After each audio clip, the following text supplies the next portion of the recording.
Well, this is one of my favorite things to be talking about, which is where technology is taking us in agriculture. And you mentioned the first book I wrote called The Agriculture Manifesto. I'm writing a second book right now, and it's called Food 5.0. It's technology, convergence, and the reshaping of the farm. It's a manifesto about the future of agriculture.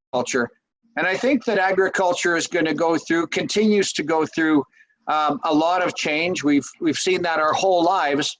I was, of course, a farm kid all the way through, but I think the rate of change is catching some of us off guard a bit. And hopefully I'll be able to shed some light on that today and share with you why I believe that is the case and what we might do about it. So the first thing I wanted to share with you is, who am I? Well, this is a picture of me in front of the Human Longevity Institute, Human Nucleus Institute in La Jolla, California. Of course, I'm wearing my favorite go to the grocery store t-shirt. And this particular facility was founded by Dr. Craig Ventnor. Dr. Craig Ventnor was the first person in the world to sequence the human genome. So if you really want to know who I am, this is who I am. This represents the 22 chromosomes of the majority of my human genome. And you can see on here that there are a number of markers on here that help to further define where I come from. So this is kind of who I am, and where I come from. Well, this is where my father's ancestry would have come from. So the last 10,000 years or so, or maybe longer, of course, this is where my dad, his markers, genetics would have come from. This is more of where my mom came from. In the last 2,000 years or so, this is where I come from. I have a kind of a round face and blue eyes. I used to have kind of light colored blonde hair, more gray now. But I'm a Baltic descent, so I'm more European than anything else. So this is kind of where I come from. Or here, this is Olds, Alberta, and this represents where I come from and I live right now. So I come from Olds, Alberta, and that is just north of Calgary. And so the Rocky Mountains would be here, and this is the prairie area of Canada. We have about 50 million acres of farmland and about 140 million acres of pasture or grazing land in Canada. We can go a little bit deeper into me, and we can have a look at the A, T, C's, and G's that make up my genes and my chromosomal complex. And so we can go deeper. So why would I do all of this? Well, I do this to point out to the audiences I speak to that are fascinated by all of this. They're fascinated as to whether I'm predisposed to prostate cancer, predisposed to Alzheimer's. They're fascinated by all of this. But yet when you talk about the utilization of this technology in agriculture, somehow it's off base. And I think it's ridiculous that we have the capability for all this technology and yet can't use it in agriculture. As mentioned, I've been an entrepreneur and a farm kid my life. My background is plant physiology, soil chemistry, and crop nutrition. And I've had the pleasure of working in a variety of sectors in our business. And I've been involved in everything from fertilizer manufacturing to retail to distribution to precision agriculture, data management. And I've got some cattle in Saskatchewan, Canada. And I'm also I have a venture fund that we run. So play in a lot of different areas of agriculture. I really have a passion for agronomy and soils. I started AgriTrend, as mentioned, in 1997 with a focus on soil and soil sampling, built something called the Strategic Crop Plan, which was an agronomic focus to help farmers do better, then replicated that process through an agri-coach network, and then took the analog system that agriculture was working with and digitized that system into something called AgriData. Continued to build AgriTrend, actually had a company in Australia, incorporated in Nerang below Brisbane. AgriTrend continued to grow, offering consulting services.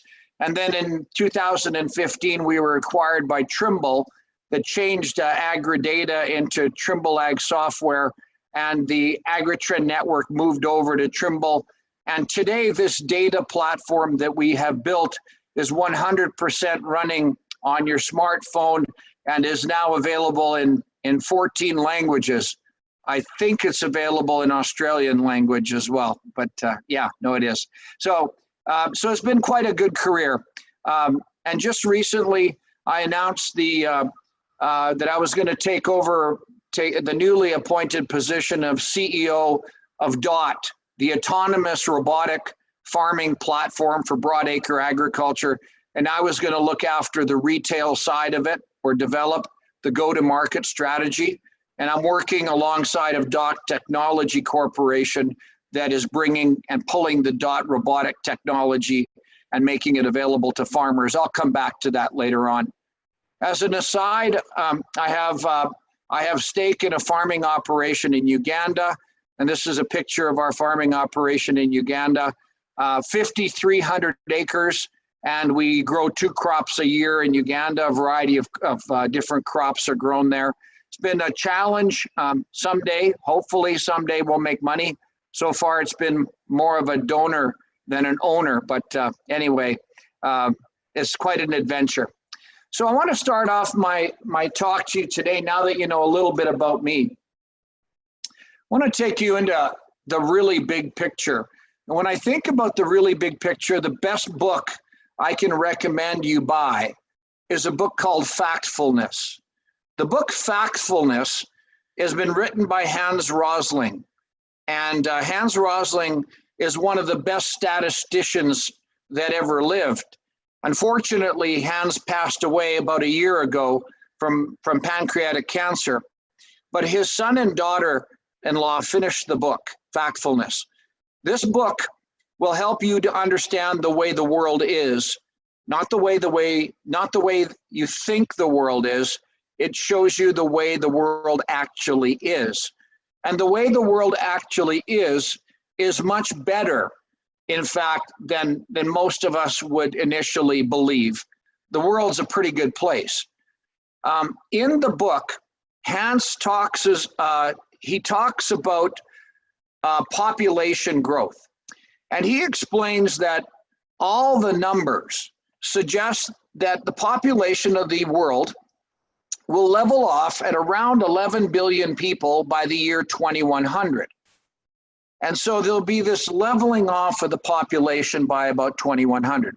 However, between now and 2050, these are the 30 most important years, I believe, in the history of agriculture, because the population will move from 7.6 billion to closer to 9.6 or 10 billion in the next 30 years. So when you think about that, in the next 30 years, we've got to grow 10,000 years worth of food in the next 30 years. This places tremendous obligation and tremendous challenge on the shoulders of Australian farmers and Canadian farmers and farmers in Brazil and Argentina, because there are only about 6 places in the world capable of growing more food than they produce. So all regions of the world need to produce more food, but in particular, the regions that we live in need to produce more food. However, we are also in a commodity business, and you have to understand that commodity businesses only reward the low-cost producer. So against the backdrop of this picture is very important. It suggests that the demand for our products is going to increase in the next number of years. You put this in context with the activism movement that goes on right now that wants to rip technology out of agriculture's hands. It really will be a challenging 30 years ahead of us. I was born in 1960. And in 1960, this was the world as it was in 1960. These are Hans Rosling's statistics. These are the number of people that were never expected to see their 50th birthday. These are the number of people that were expected to live beyond 70 years of age. So this was the world in 1960. This is the world in 2018. Everyone is expected to live above the age of 50, and a great deal of people are going to be living above the age of 70. The big red dots represent China and India. And so when I'm in front of millennials in particular, who think the world is getting worse, I say, choose what world you would like to live in. Would you like to live in this world of 1960? Or would you like to live in this world of 2018? Again, if you look at the two worlds, I would like to live in 2018. And it's only getting better. So again, I strongly recommend the book Factfulness to ground yourself and understand really what's going on with the human population and understand where your markets are. I'm very jealous because as a Canadian, the Australians are well poised to take advantage of the largest market in the world, which really is Asia right now. Eventually, Africa will eclipse India in terms of demand. Hopefully, my farm will grow some of that demand in Uganda. This picture here is interesting. This represents the internet traffic on the planet Earth. You can see where Australia and New Zealand is, of course. You can also see where Hawaii is. All of the internet traffic in Hawaii is Canadian farmers on vacation in the wintertime, beaming back to check up on their farms. This represents the internet flow of the world.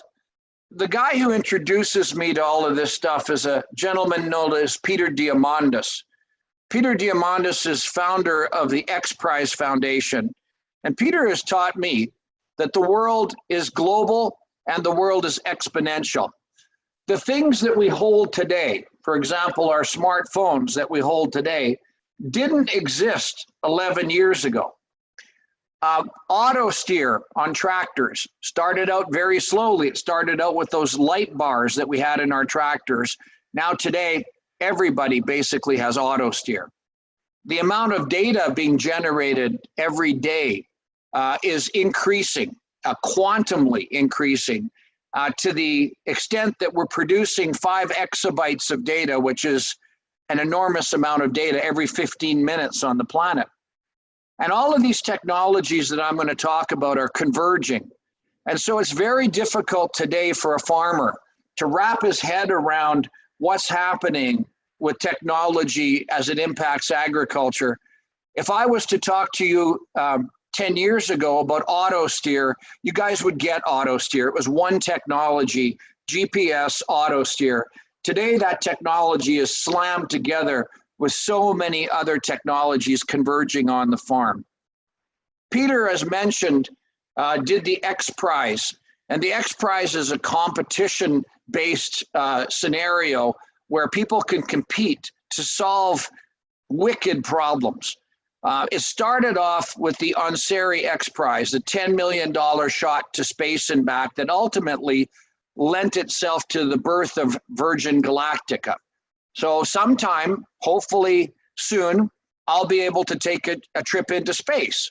And that would be really cool because as a kid, I've always wanted to be an astronaut, not a farmer. And so maybe someday I can actually get into space. But I decided a number of years ago to take this inspiration and develop something called the Agri-Prize. And so I developed the Agri-Prize as an offshoot from the X Prize for agriculture. And the first thing I wanted to tackle was canola. In Canada, we have the Canola Council of Canada, and several years ago, they put out a big, hairy, audacious goal of growing 52 bushels per acre by 2025. And they were taking all sorts of shots in the back for that goal because the average yield at that time was about 32 bushels per acre. And everybody was saying, how can we get to 52? I looked at that figure and said, well, that's easy. most of my growers that I work with are over that already. So we formed something called the Canola 100 Agri-Prize. This Agri-Prize was designed to cause farmers to have inspiration to grow 100 bushels of canola. To make that happen, I teamed up with a multimedia company, a farm media company here in Canada called Glacier, and I got John Deere involved. And so I got John Deere involved, and this was the prize.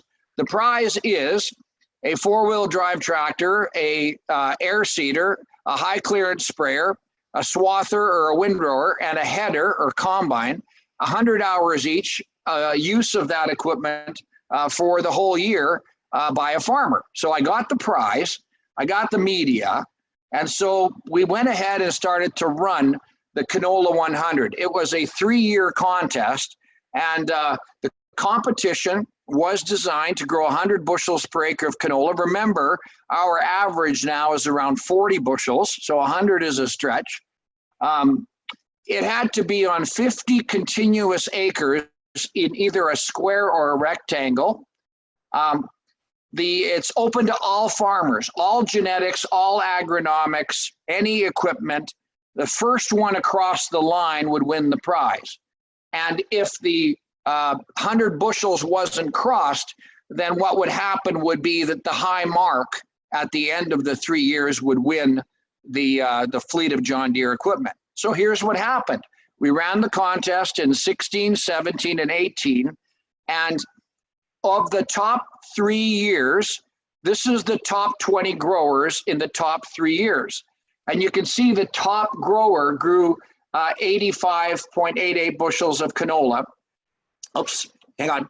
But what's really interesting is the top 20 growers in all 3 years. We had 3 very different weather years, and the geography that you can see here on the screen is a very widespread geography, and everybody grew above 70 bushels acres of canola. Keep in mind that the average is 35, 40 bushels. These top growers all grew over 70 bushels, and when we stacked the 3 years on top of each other, what I see here is I see a new high water mark for canola. I see top managers' new target level for canola yields at being somewhere between 70 and 80 bushels an acre. This is 3 years of data, 3 very different years, and a wide geographic range. So what it tells me is the genetics are there. If the management is there, we can grow the bushels that we've never grown before. And so the Canola 100 was all about inspiration. Inspiration to grow innovation. And so I wanted to share that with you, because that was one of the really big, exciting things that we've done in the last number of years. I also have another one in my head. I have another Agri-Prize in my head that I'd like to launch. I'm probably going to launch it in December of next year at an event that happens in Canada. So why is all of this happening? The reason that all of this is happening, quite simply, is the power of the computer. By 2023 or sooner, your $1,000 laptop will be calculating at 10 to the 16th calculations per second. That's the same speed as your human brain. A little slower for us Canadians, but for you Aussies, 10 to the 16th calculations per second. $1,000 laptop calculating the same speed as a human brain. And you don't want things to change. By 2025, by 2050, $1,000 laptop will have the computing power of the entire human race on the planet. This is going to result in tremendous change. And if you think that the transistor is getting, we can't squeeze any more transistors on an Intel chip, well, give yourself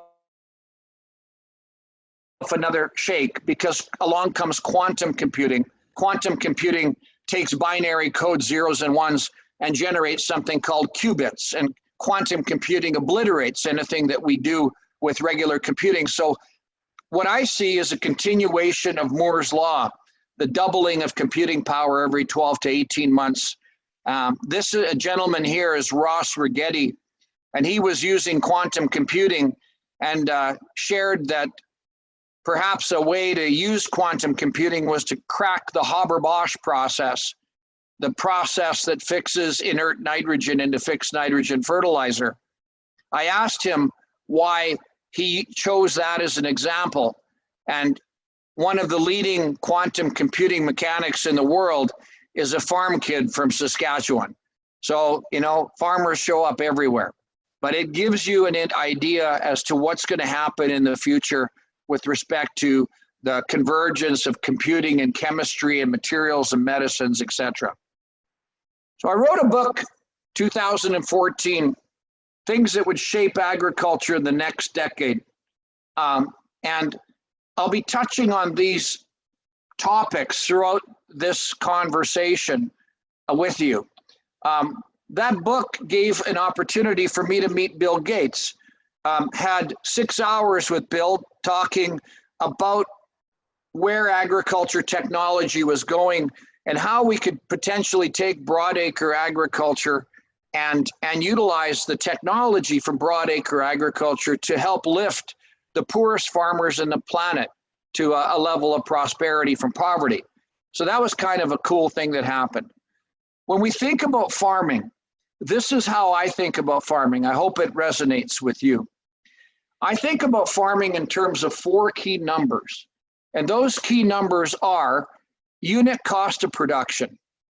How many tons per hectare, how many bushels per acre did you grow, divided by your variable plus fixed costs.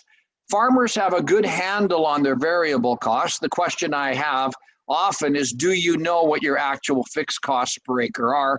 A lot of farmers really don't. So if you've grown your crop for, call it 687 a bushel, the next question you would have is, did you sell it and make a profit? So that's, you know, if you sold it for 887, you made $2 a bushel for profit. So that's great. And the next question is, what did you do with the money? How did you allocate those money, those profits? Did you buy more land? Did you buy more equipment? Did you bring a son or daughter into the operation, add more fixed wages? Whatever it is you did with the money will affect your fixed costs. And of course, the fixed costs go back into the unit cost of production. If you have those 3 numbers, you actually can tease out the most important number, which is called return on investment. So if I gave you $1 million today as a farmer, where would you appropriate that $1 million on your farming operation to get a good ROI on investment? Would it be buying more land? Or would it be integrating technology? Or would it be beefing up your agronomy? Or would it be adding more equipment to your operation? All valuable questions for you to be asking. That's how I think about farming. This is the back of a head of a farmer buddy of mine. And Terry drew out this picture. Terry said, this is what's going on inside my brain. And this is what's going on inside your brain as a farmer. You've got grains, you've got grain issues, you got production issues, you got agronomy issues, you got telematics and integration with equipment, you've got GPS and weather data, you've got financial tracking. On the right-hand side, you've got crop insurance, strategic planning, you've got HR issues, business planning, banking issues, input purchases, all of these things going on in your brain. And all of this leads to lots of data, lots of data. The data that's the data that's in a farmer's mind boggles me. And sooner or later, the data has to accumulate somewhere. You have soil test data.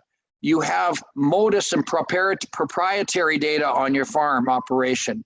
You have sensory data and weather station and scale data. You have farm record data. You've got data from Excel and Word documents that need to be integrated. You've got automatic data that's generated from your equipment that's going across your land. You've got guidance data, obstacle data, operational data, marketing prices, commodity, local elevator prices, grain storage and inventory issue. You've got fertilizer and all kinds of inputs to purchase. You've got CRM issues around historic billing and point of contact and benchmarks and notes and HR issues. You've got imagery, spectral issues, satellite imagery, drone data. You've got prescriptions. You've got variable rate prescriptions to bring in. You've got generation of zones. You've got machine data from operation and fuel usage and repair work. In other words, you've got big data. And if it's no wonder to me that sometimes farmers throw up their hands and say, I just can't handle it anymore, because look at your world. Your world is complex. And when you show this to a CEO of some other company running a retail operation or a tire company or something, and he sees all the stuff that you deal with, coupled with the fact that you don't control biotic or abiotic stresses and you don't control the markets, you guys live in one hell of a world, I'll tell you. That's and so congratulations to you. And it's confusing. The world is confusing. And to top it off, it's getting faster. So how did we get here? How did we get to this point? Well, my argument is that agriculture is entering its fifth iteration. We had the era of muscle, machine, chemistry, biotechnology, and now we're entering the era of convergence. This is no surprise to you. This picture of a farmer plowing his land with horses is an era that was a hard era. People worked hard. They died early. It was an era of drudgery. It was an era of hard labor. It's an era that, strangely, citizens in Sydney and Melbourne think you should go back to. They think you should go back to the era of muscle, the era of man, oxen, horse, plowing the land. That was a tough time to be alive as a farmer. And most people were farmers because you needed to have so much labor to convert your energy into some food. So the conversion of energy from muscle into food was very poor conversion ratio. So along came the era of the machine. This was the era of the beginning of the steam engine, the era of the tractor, and the era of the one-way disker or the plow. These pictures have something in common. They both show farmers extensively working the land. When I grew up on the farm, we would often work our soils with a cultivator 3, 4, 5 times prior to planting. Today, we don't touch the soil. When you go to Africa and you see farmers there using 3-point hitches tied to one-way diskers, it just grieves me that they're doing that, because the destruction of soil with tillage, excessive tillage, is really one of the worst things that we've ever experienced in agriculture. But we move on. We move on to the era of chemistry. The era of chemistry really began a long time ago. The Bordeaux mixture, which is copper sulfate liquid, sprayed onto crops, which is classified as an organic pesticide, by the way.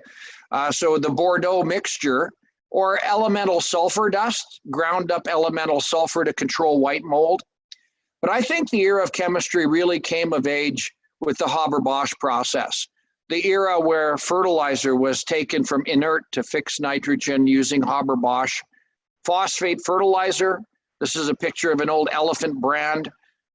This made phosphate fertilizer that farmers used. This was also the dawn of the era of 2,4-D, of atrazine, trifluralin, triolate. I cut my teeth in the industry selling trifluralin, and we would tell farmers to till their land till it was black and then spray on the trifluralin at 1 pound or 1.5 pounds of active ingredient per acre. And then we would tell the farmers to work it twice more, and then they would seed. That was the era of a lot of chemistry.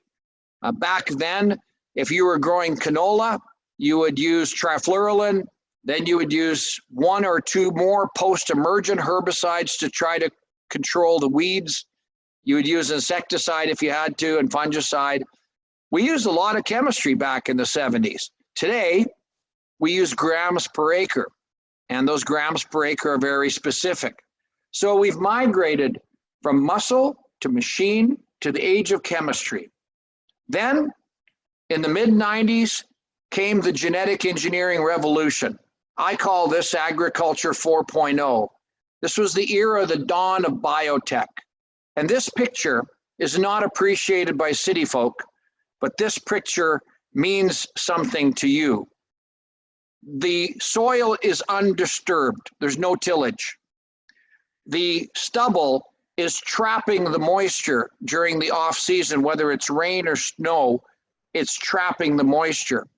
The crop is sowed within the rows of the previous year's crop. The rows are straight because you've got zero till, or sorry, because you've got auto steer. There's zero tillage on the field.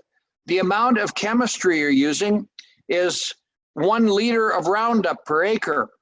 Contrast that to what we did before. This is an amazing picture. You couple this with BT technology that reduces insecticide load on crops, and it's a wonderful, wonderful picture. It's also a picture that doesn't occur in Europe. Europe does not have Agriculture 4.0 because Europe rejected bioengineering. So in my drawing, you have 5 iterations of agriculture in North America and Australia, except for what? South Australia, that still hasn't come around, right?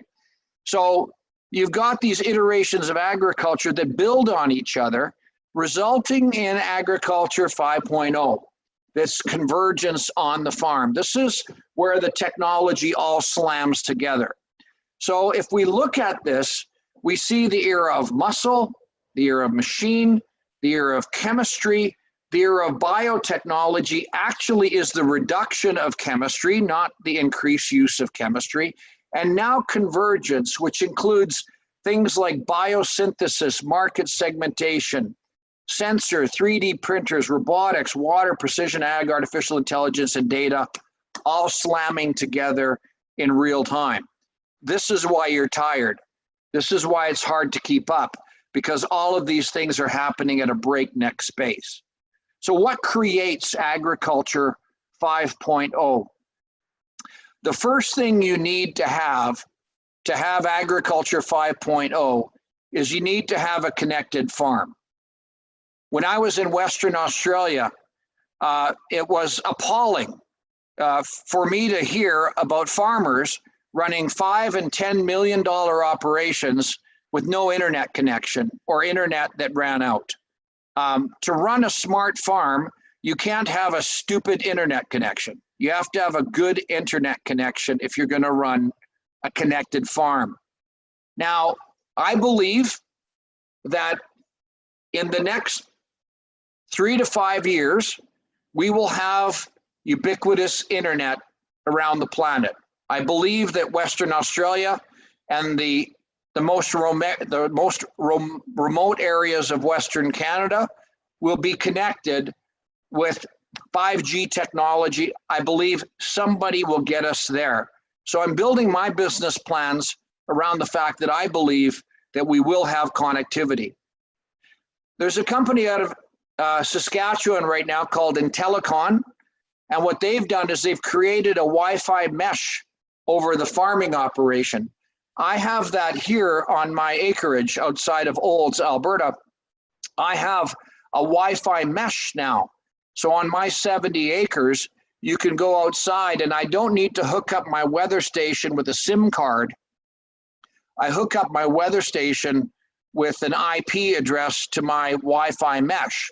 I've done the same thing with my security cameras. You could do the same thing with grain bin sensors. You could do the same thing with fuel monitoring. Any type of sensory device could be hooked up to a Wi-Fi mesh. And I think that we're going to see that evolution happen on farms where this will allow farms to turn into smart farms. On most farms today, labor is the #1 issue on farms. I don't know what it's like in Australia. I would imagine it's the same. You have these pieces of equipment that are $600,000, $700,000. You can't put an idiot on the piece of equipment. You got to put smart people there. And then you seat these smart people in a tractor that steers itself. And these people are trapped in a glass cage for weeks on end. This is the most torturous thing you can do to an intelligent human being. If you put a dog in a cage, in a glass cage, and made them sit for weeks on end like that, you would be locked up for cruelty to animals. And yet we put our youngest people, our brightest people, and expect them to sit in a glass cage for hours on end. This is why it's hard to get labor on the farm. It's not attractive. It doesn't make them feel sexy. Well, so the question would be, can we go autonomous?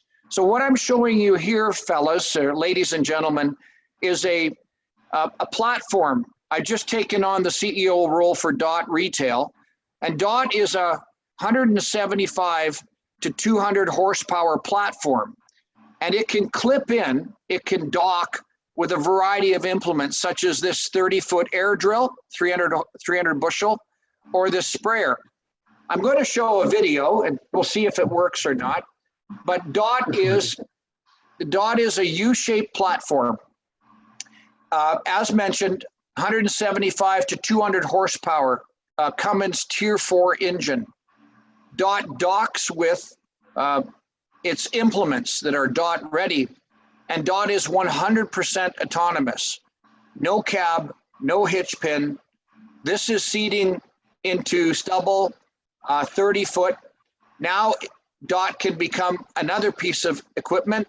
It can become a grain cart, or what you're seeing here, if you can see it, is a 100 foot, a 120 foot sprayer.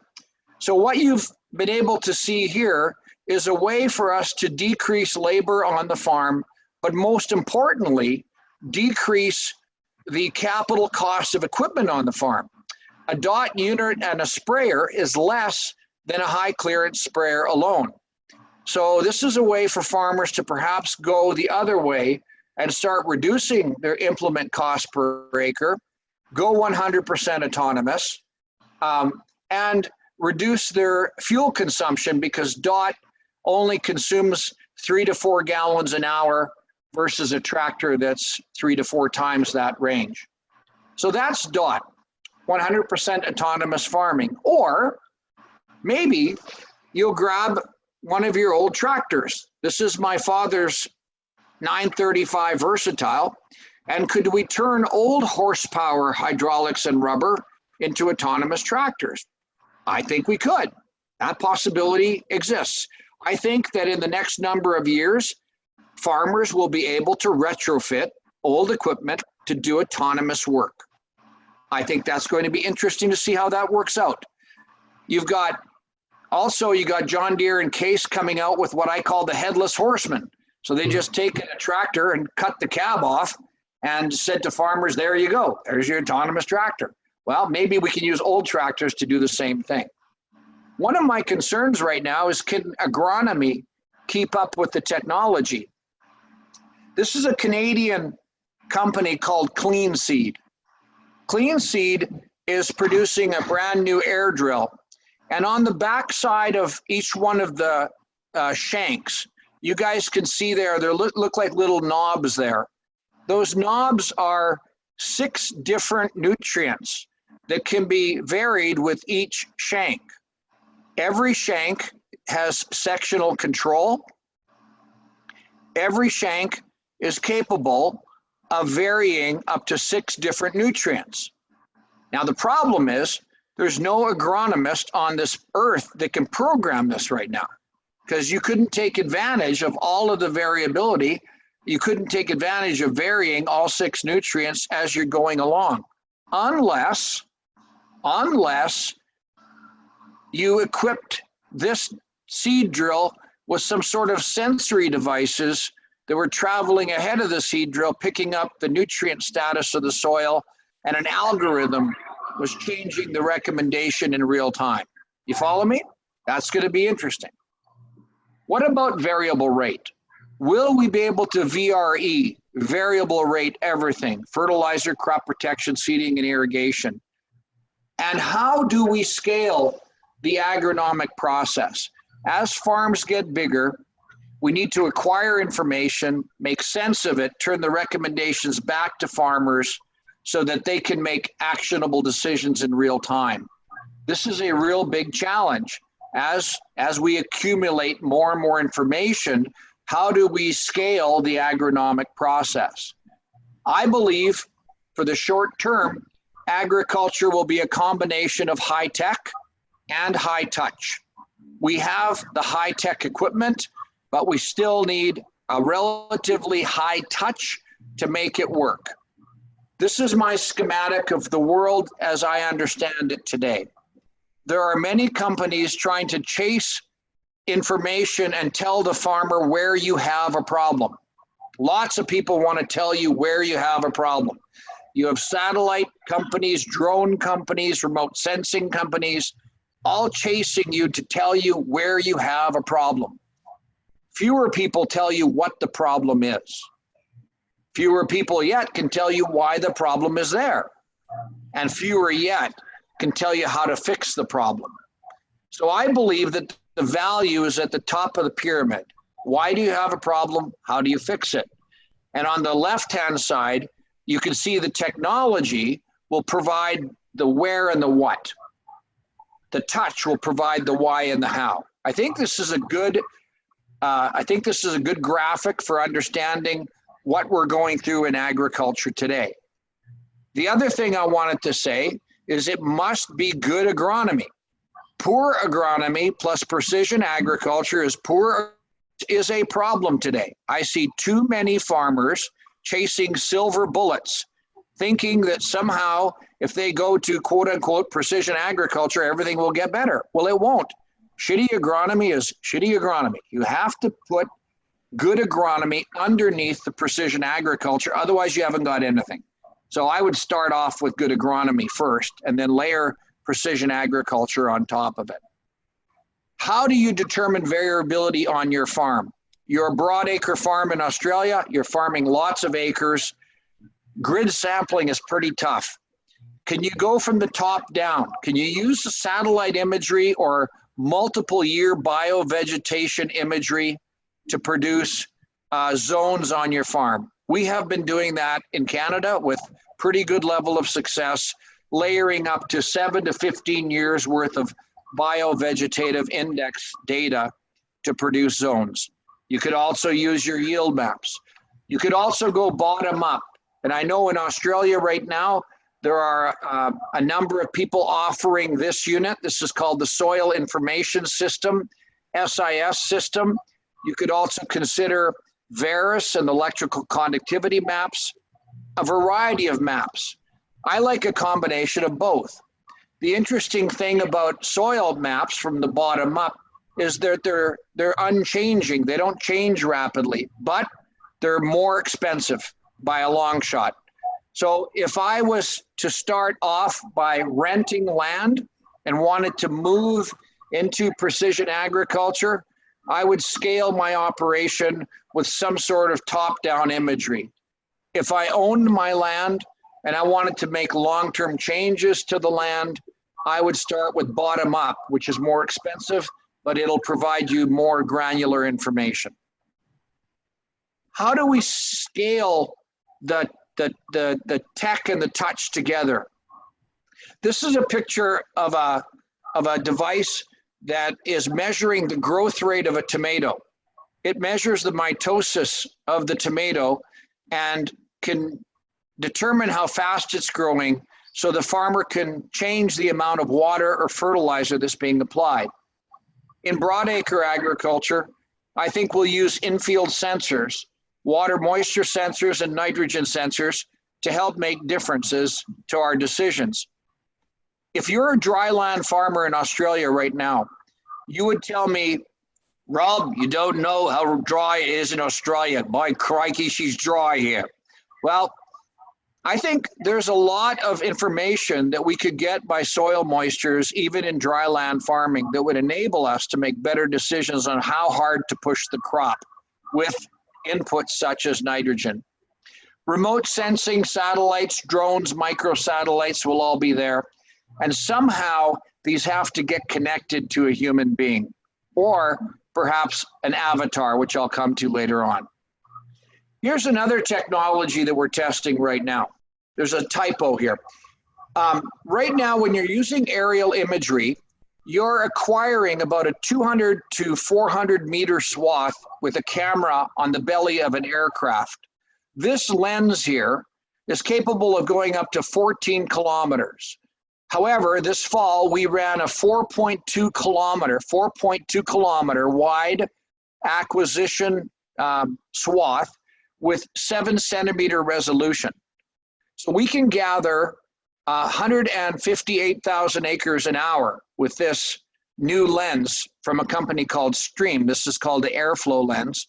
And we're still working on this technology, but this would change how I utilize in-season information, because I'd be able to make multiple flights. I'd be able to acquire 4 to 10 kilometer data at 7 to 10 centimeter resolution. I could layer that data and I could make decisions with it. I've done quite a bit of work with and followed the whole area of hypospectral imagery. Hypospectral imagery basically is the full band. And if we have that and we ground truth the data, we could actually ascertain root diseases from the sky. A hypospectral data is very expensive, but once you knew what you were looking for, you could cut that hypospectral data into multi-bands. On the previous screen, at the bottom here, it says there's 8 multispectral bands. These bands have been determined to work with the crops that we're growing. So instead of using the whole hypospectral layer, we're using these multiple bands. And then, if you could run these through anomaly algorithms, and we will use algorithms because we need math to help us scale. On the left of the screen right now, shows you a corn crop in Illinois. You would look at that NDVI image on the left and say that's a good corn crop. In fact, it'd be very hard for you to say where there's a poor part of the corn crop. But on the right-hand side of the screen, I've highlighted using anomaly and change detection, we can tell you where the crop has changed from June 10th to July the 7th. We can tell you what part of the crop is falling behind and what part of the crop is accelerating and moving ahead. This technology, again, is algorithm driven. This technology is anomaly detection or change detection. As a farmer, I don't need to be told that I have 10,000 good acres. I need to be told where I have the 2,000 bad acres. And I need to go there and anomaly detection. IntelliNair has a product called AgMRI, and these guys are worth watching. Full disclosure, I serve on this board. I serve on the board for IntelliNair, but they are really kicking some ass with their technology right now. Another one we're working with that's interesting is called spectral analysis, spectroscopy. This is an example of being able to perhaps test glyphosate in lentils. Right now, I'm doing an experiment as we speak. I've got 500 barley samples with known levels of protein, and I'm using spectroscopy to test the protein levels in barley, doing regression analysis to build an algorithm that ultimately I could use with any spectroscopy machine. So someday, if you guys ever use spectroscopy to determine protein levels in your grain, I may have invented the very first algorithm right here. This is one of the things we're working with. This is interesting because if you guys had better understanding of the attributes of your grain, the attributes of the produce you're producing, you may be able to capture additional revenue by knowing what those attributes were. These devices could be used to do a variety of things. You could see barley in the top middle, but on the left-hand side, you might also be able to use it for soil sampling. And on the top right-hand side, you see it potentially being used for tissue analysis. So these things are really interesting technologies, and they're emerging all the time.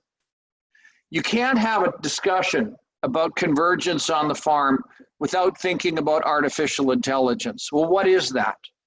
Artificial intelligence is basically computer programmers or mathematicians working with exponential amounts of data. This data will be generated by sensors on your farm. It'll be communicated through cloud sources. It'll be accumulated in data banks. It'll come from your equipment.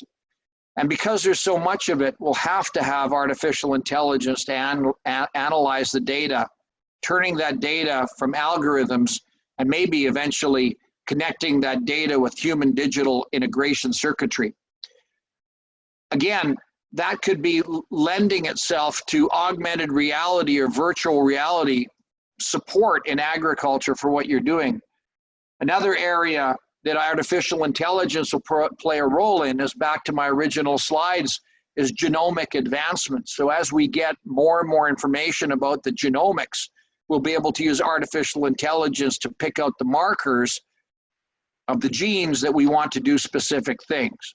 So again, the future of engineering, I think, is not ones and zeros, but ATCs and Gs. Synthetic biology is still going to happen at a rapid rate, even though Europe has turned into the Museum of Agriculture. The rest of the planet hopefully will accelerate. Genetic engineering, including gene editing and gene splicing, gene silencing, is tremendous technology. And of course, you've been following, and if you haven't, you need to follow CRISPR-Cas9, CRISPR-Cas13 technology, which does not introduce any new genetics. It's just basically working with the genetics that are there. Can we use this to produce climate resilient crops? In Australia, you guys suffer from drought. You have a lot of saline soils. Can we utilize genetic engineering to build crops that are more resilient to those abiotic stresses? And a real hope for the future is nutrient dense crops. Can we take and breed crops that potentially could be functional foods that could help human beings by matching the food to the blood type of the human being? And could you as farmers capitalize by growing those nutrient dense foods? The issue of expertise. The number of people that actually understand you, the number of people that understand agriculture is declining. You have to find a way to connect to people who can help you in real time. Augmented reality may be one way of doing that. Slip on a wearable device, look at your soil, the soil test comes up. Look at the air, the weather comes up. Look at the leaf, the tissue test comes up. I'm building a brand new company right now called Agiculture Pro. Agiculture Pro will be launched in July. It's designed to shrink time and space by connecting farmers to advisors in real time using, yes, an algorithm. Yep.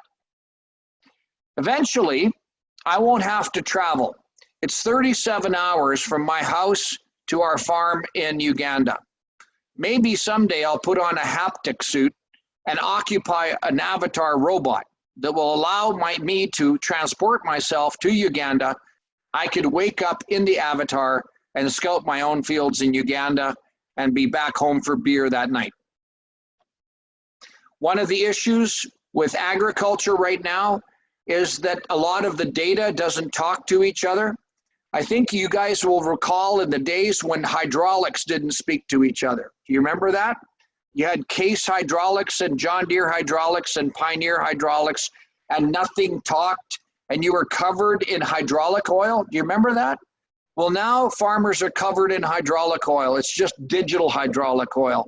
Nothing speaks to each other. But I do believe in the next number of years we will solve that problem. And how we manage the data will change.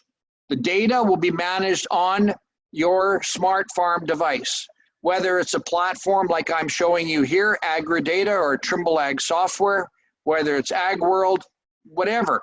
The way that you manage data is not going to be sitting at your desk. It'll be on the fly, and of course you're experiencing that today.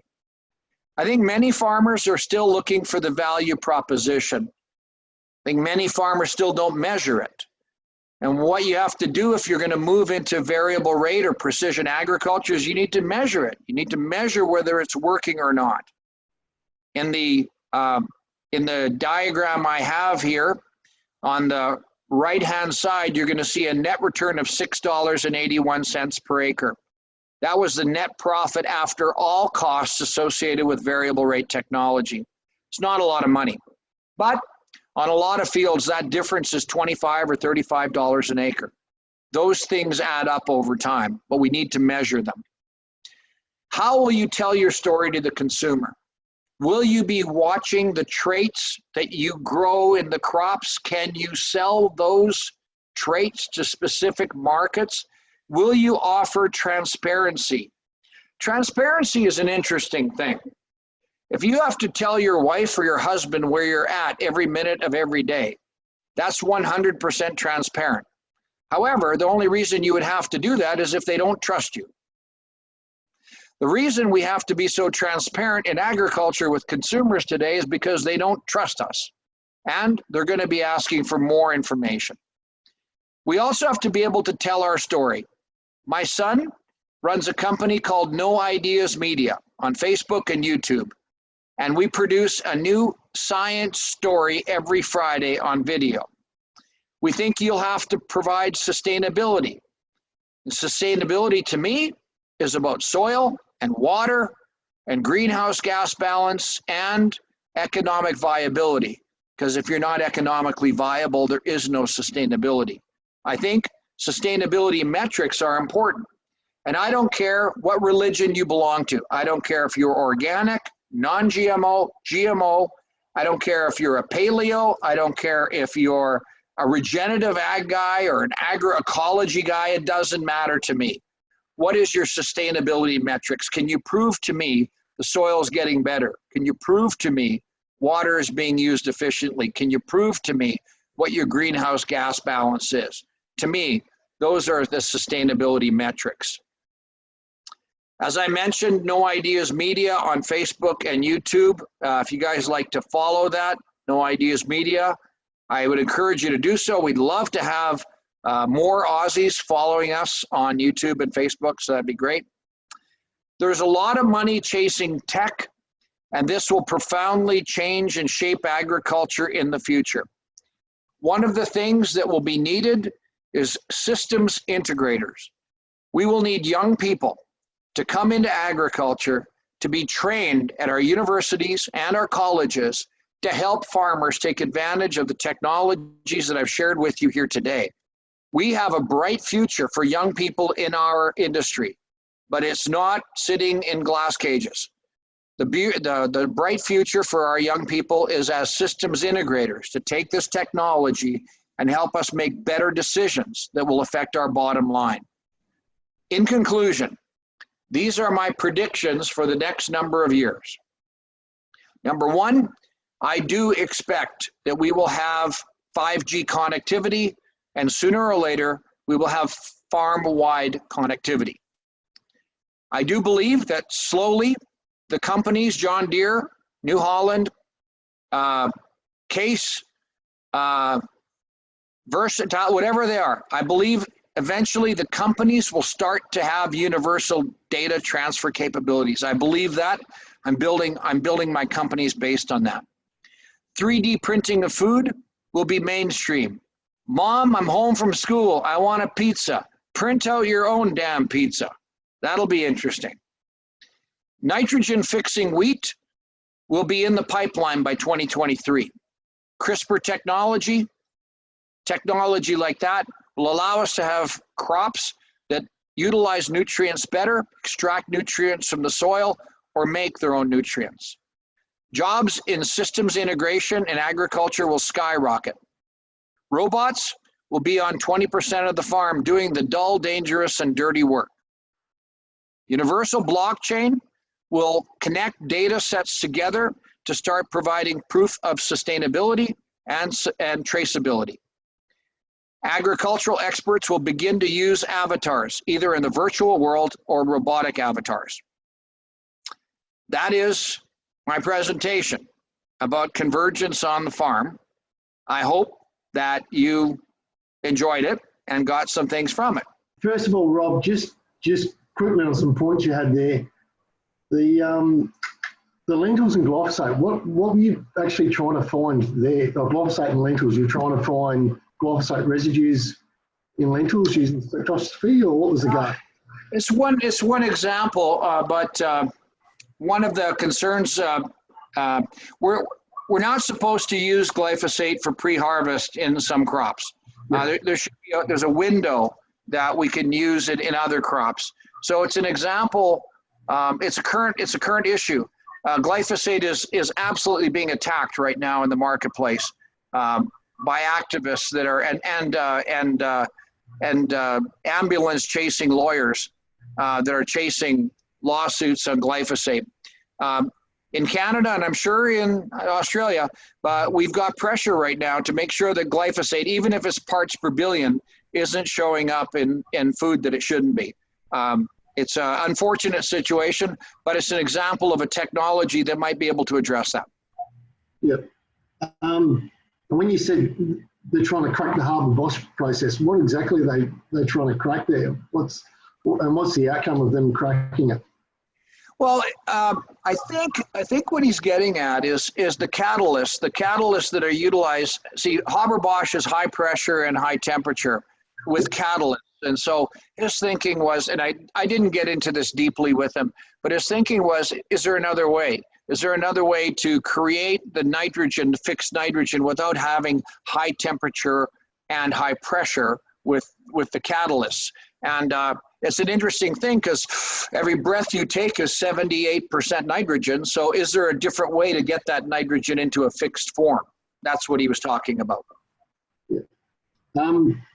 And on the front with DOT, how long before we're likely to see that in Australia? Because it looks like great technology, and it's when we start getting into that, it's going to be a game changer because getting good labour is an issue. Like you said, it's a big problem, I think, wherever you go. And then the other part of it is that, like you said, you're tying up some of your best assets in a tractor cab, and a lot of these things coming out nowadays.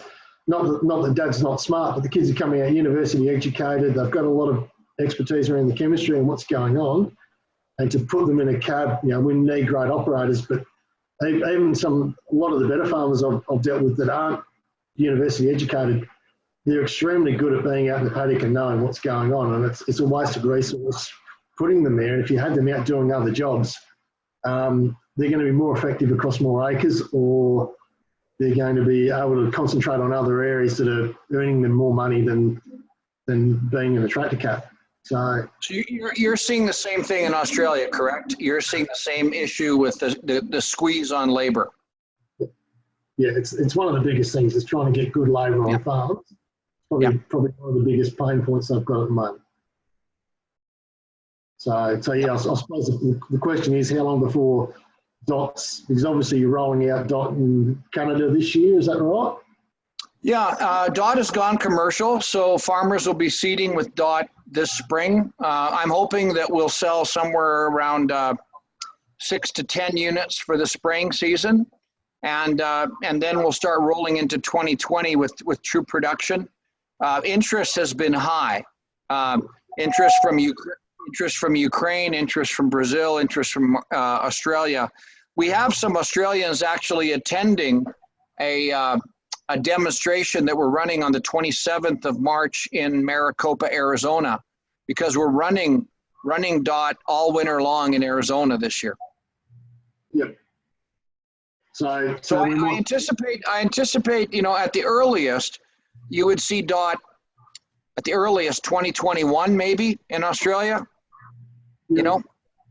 So Ely's got a question. Hello. Hi, how you going? I just put the question in the Q&A box, but just thanks so much for today. It's been incredible, particularly around, I guess, the implications on cropping but I was wondering from a livestock perspective if you had any insights on the implications of 5.0 and convergence and on livestock production. I'm not as deep in livestock productions, and apologize about that, but there are some interesting technologies that I've come across recently. One of them actually is Australian, and I don't know the name of the company, but they were using LiDAR technology to basically scan the carcass of a living animal to determine the fat and the meat composition of a living animal, so they could determine the dress weight of that animal while it was still alive using LiDAR technology. Another one that's really interesting in Canada here is that the Canadian farmers, together with environmental groups and the likes of McDonald's, have worked together on something called the Sustainable Beef Initiative. And it's one of the first in the world where there's been multiple signatories. And the interesting thing about this is that the end buyer has actually committed to pay more money for the beef that is in the Sustainable Beef Initiative. And the data must flow from the cow-calf operator through the feedlot, to the processor, to the ultimate buyer of the beef. And the way it's been working is if all of those pieces are connected in a chain, in a linked chain, then the processor gets $20 per head, the feedlot gets $20 per head, and the cow-calf operator gets $20 per head. If any one of those three people break the chain, nobody gets any money. So it's been really interesting to see this thing roll out. It's all driven on technology. It's all driven based on the tracking of data. And for many farmers, $20 a calf is a big deal. So that's, to me, an indication of where the system is working, potentially being able to turn data into dollars back on the farm. Yeah, that's my answer on the livestock side. There's lots and lots of work being done on genetics. Another person I follow quite closely on Twitter, she's a geneticist in California and has used genetic engineering to breed calves, cattle that are no horns, hornless cattle that otherwise would have horns. So that's another example that are off the top of my head. Those two, perhaps. You stumbled into the advocacy scenario a little bit, and it's been interesting to see some of the things that's happened. And the right to farm is an issue in Australia at the moment. I think it's an issue worldwide. It's our social license to do our job and try and do it as well as we possibly can. I suppose, how did you get into it, Rob, for the people who don't understand it, and what's the best way for us to attack this as individual farmers, because it's an issue we need to be hitting head on. Yeah, that's a great question. So it all started with a glass of wine at a rock concert. So I regret that in many ways, because it's been 6-7 years now of me advocating for genetic engineering in agriculture. So I'm known as a GMO shill. And I've been following with great interest. I read the whole Baxter versus Marsh case. I guess I'm a really bored person, but I read the Baxter versus Marsh court case. I thought it was really interesting. But the way that, when I first started down this path of trying to advocate for agricultural science, being an ex-hockey player, I used to want to drop the gloves and hit him in the head. But that doesn't work.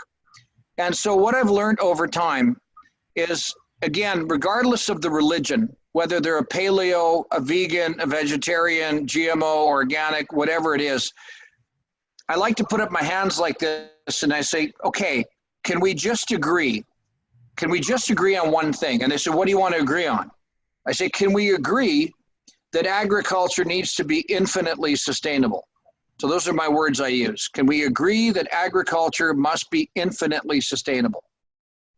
And of course they have to agree with that. I say, okay, So once we have the agreement that agriculture needs to be infinitely sustainable, what does that mean to you? So they stare their eyes wide open, and they had never thought about that. But invariably, it boils down to soil, water, and greenhouse gas balance. And then you can get into the deeper discussion, well, what does healthy soil mean to you? Then you get into the discussion of tillage. And then you say, how do organic farmers control their weeds? So tillage, is that good or bad? Releases greenhouse gases, reduces water holding capacity, reduces organic matter. Or do you think spraying 1 pop can of Roundup per rugby field would be a better way to do all that?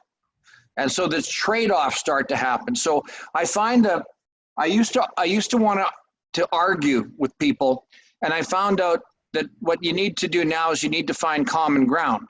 And I find that using the words, can we all agree that agriculture must be infinitely sustainable?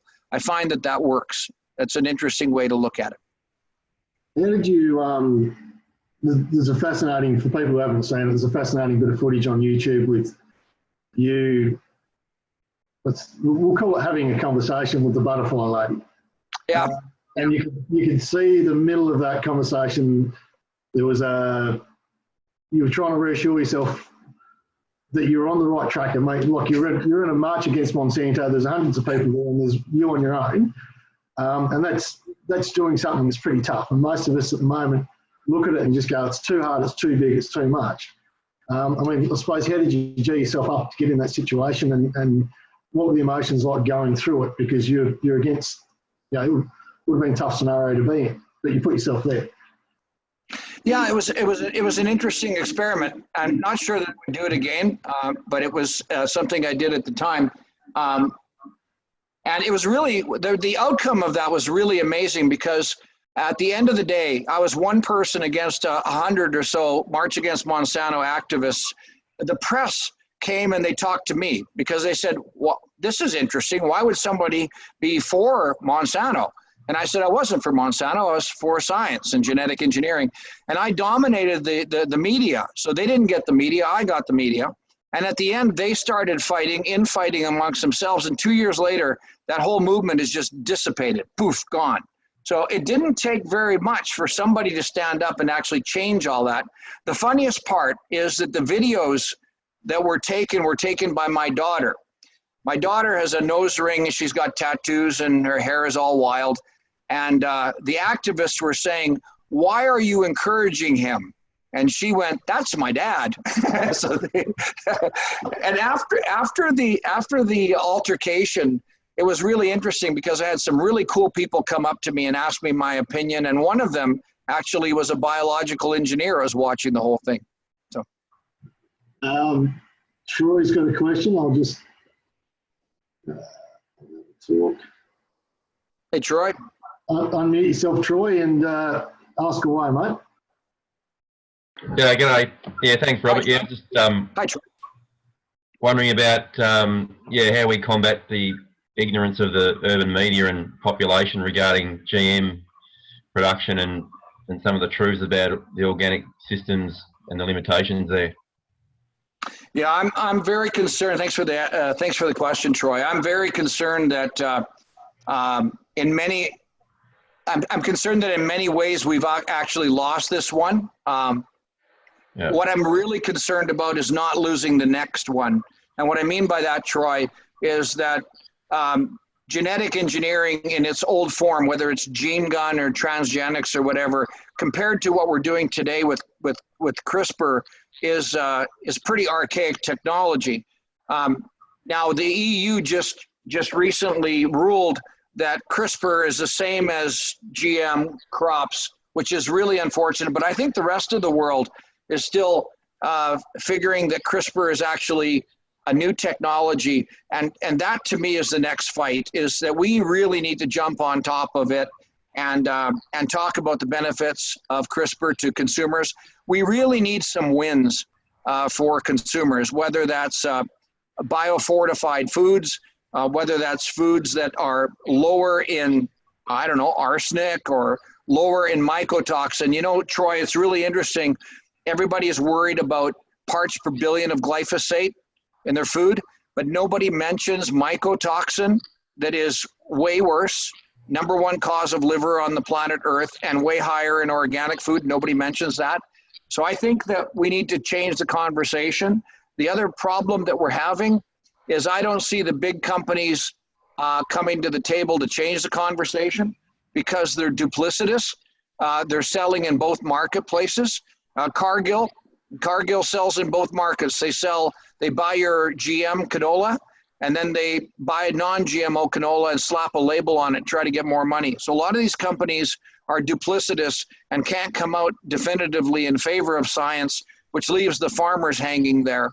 The work being done by a few people, such as my son, driving science education, is really important. I think we need to speak at schools more often. Teachers are vastly uninformed about this whole thing, and speaking at schools is important. So the only thing I could say from my perspective, doing our part, is to take the content that we're developing and amplify that content. As farmers, you can make your own content with a selfie on Twitter or YouTube, but it's hard. You're not gifted in that area, but use the content developed by some good people and really amplify it, and don't be afraid to get involved in the conversation. People will stop and listen to farmers. They will call me all kinds of names. They'll call my son names. They'll call the fertilizer dealer names, but they won't call farmers names. So I think that you can still stand up. Obviously most of the people involved here are on verbal rate. We've been in that for 10 or 15 years. It's worked in some areas, failed in others, depending on the platforms we're using. But I think our biggest issue is bringing together the different technologies and actually getting them to talk to each other, so that we've got our financial packages, our ag management packages and everything, so we're not double entering information, and that's probably the first gain. And then we bring in the robots. How far away are we from realistically getting all those things to work together? What I'm trying to illustrate here is I'll use this as a crop of barley, for example, and the crop of barley ultimately ends up as into beef. It ends up in barley soup, or it ends up in beer. Ultimately, ends up in a consumer, right? Yeah. So if you think about all of the pieces that have to happen, you have soil, you have agronomic recommendations, you got variable seeding. You've got infield, I got to move this over here. You've got infield sensors and diagnostics. You've got crop protection products, harvest data, sampling data, analytics, storage, distribution, and processing data. One of the challenges right now is that most of these pieces don't talk to each other. So you've got all these companies up here that are working with all these individual technologies, and all these technologies do something, but at the end of the day, what's happening is most of the pieces don't talk to each other. So one of the projects that we're running right now, and we've just put together several proposals for this, is to try to figure out if we can get these data flows in and out of data platforms. And I don't care if it's AgWorld, Trimble, I don't care what company it is, doesn't matter. Granular, FieldView, it doesn't matter. The purple line represents the farm management platform, and data has got to move in and out of that platform and connect all these different pieces together. If you have that, then the data can flow into the gold line, which is all about food tracking. And if you have that, then you can flow that data into the green line, which is about sustainability index creations. This is a complex enough graphic here on the screen, but it's even more complex when you try to get it working. And this is, I think, what you guys are feeling right now, is these pieces just don't connect. And that's the world today. I don't apologize. I'm just saying it is. It is what it is today. This is why you're frustrated. This is why you want it to do more. but it's complex and there's lots of pieces that have to be fit together. Right now, some folks from Olds College, which is where we're actually doing this experiment, are over in Australia right now as we speak, and they're touring a bunch of your facilities in Australia because you guys are doing a remarkable job on some smart farming integration. So we're all working at this, and I think that, again, my prediction is in the next 3 to 5 years, a lot of this is going to come to fruition. A lot of this is going to work. My comment is you have to keep up. You have to keep trying. And if you don't keep trying and if you don't keep up, then I fear that eventually you're going to fall behind and you won't be able to get caught up. So every year you have to have some technology successes and you will have some technology failures every year on the farm. I suppose the only other things I really want to understand is, like, you've been very successful in your career, and it's obviously from your early days starting the fertilizer companies and even onto different farming and everything else like that. What is the main thing that's enabled you to be successful? When I know a lot of agronomists out there are quite smart, but they've got good businesses and all the rest of it, but they haven't actually gone to the level that you've gone to. What's the key to you being able to grow great businesses and sell them, and what do you think the key is to it's a good question. I'm not that smart. I'm not particularly gifted technologically. I'm a decent agronomist, but I have to say that before I share this with you, I run 2 farm peer groups right now. They're called power farmers, and I run 2 peer groups for power farmers. And I believe that it's important for farmers to belong to groups where other farmers can, and where you can get naked. In other words, you share your financials together. So you look at the financials. I think that if I could pick out anything that's made a difference in my life over the last 25 years, it's this. This is a program called Strategic Coach. And every 90 days, I fly to Toronto. That's a 4-hour flight for me. And every 90 days, I fly to Toronto. I'm flying on Sunday, incidentally. And I've been doing that for 25 years. So that's 100 flights. And every 90 days, I review my life.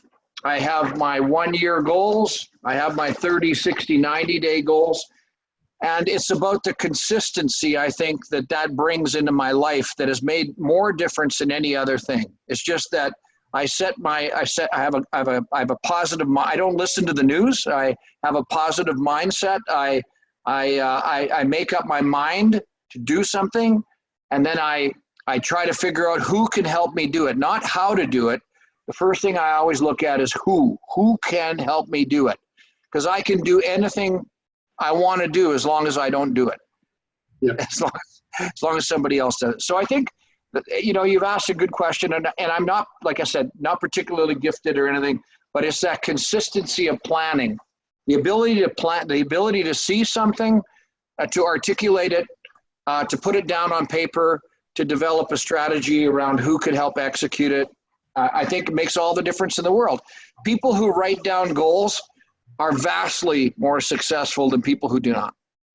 Thanks, Robert. I just look at the videos of DOT and I just wonder, will it work over several properties, distances apart, or does it need that single home base to operate from?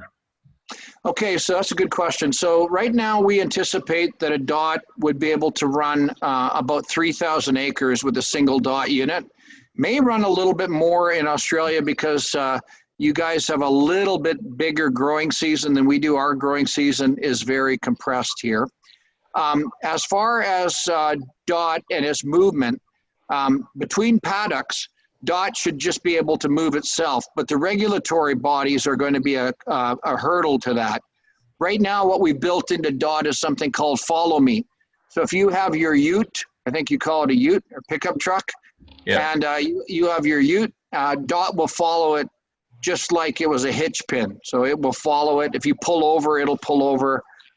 So that's a really, but however, the regulations still need to catch up that will allow us to do that.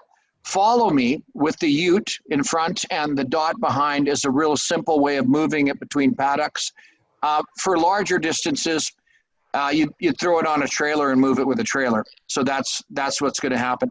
The interesting thing, Troy, is that with DOT, with any autonomous platform, but with DOT, once you have your perimeter map, once you have your geofence, your perimeter map, once you have your obstacles, so your trees or your rock piles, and once you have your school zones, the school zones are interesting. So if you have a gully on the field, you have a gully in the paddock, and you don't want to hit the gully at 8 miles an hour. You want to hit that gully at 2 miles an hour. That's called a school zone.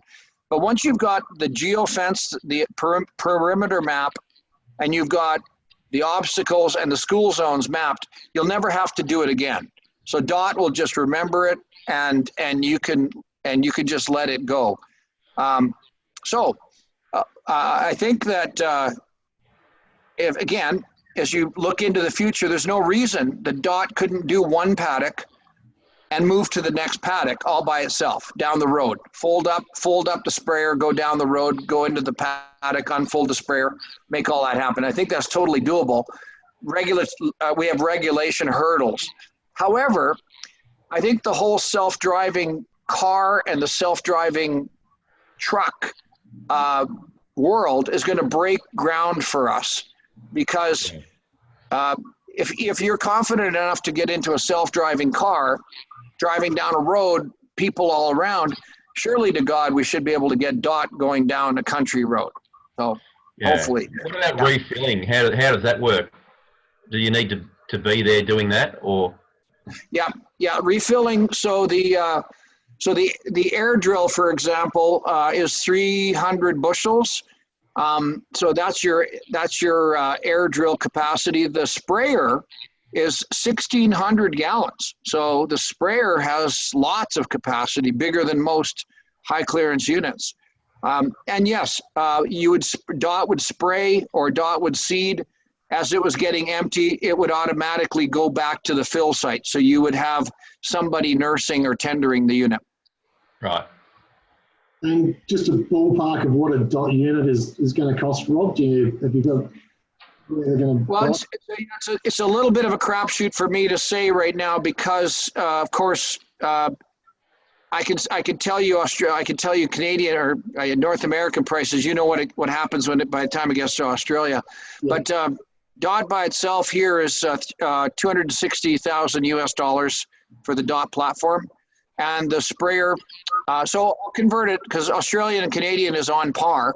So that'll be about 310,000 Canadian dollars, Aussie dollars, and the sprayer is about 190 Aussie dollars. So it's about 500,000 for the sprayer and the DOT, and that would be that's a lot less money than a high clearance sprayer by itself. And you've got with DOT with that Pattison Connect sprayer, you've got a state of the art sprayer, all the bells and whistles, and 1,600 gallon tank capacity.